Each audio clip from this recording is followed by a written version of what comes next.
هیچ دینی نیست که تمام حرفاش دروغ باشه. اینها عموما اینطوری، یک مقدار راست دارن، یک مقدار دروغ. اون راستش زینت اون دروغاشه. راست را آوردند و در کنار اون زهرمار قاطی کردند. شما برید مذهب بودایی را مطالعه بکنید، حرفای خوب خیلی زیاد داره. اصلا بودایی میدونید، مذهب بودایی یکی از مذاهبیه که در غرب بسیار در حال گسترشه، چون حرفای خوب، حرفای اخلاقی خوشایند بله خیلی زیاد دارن. اینا در شهرهای بزرگ امریکا ببینید معابد خیلی مجلل از هندوها نمیگم، بودایی ها دارن.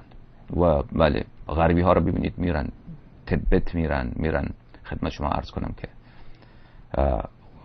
کوریا میرن چین، میرن در معابد اینها، اونجا تربیت میبینن.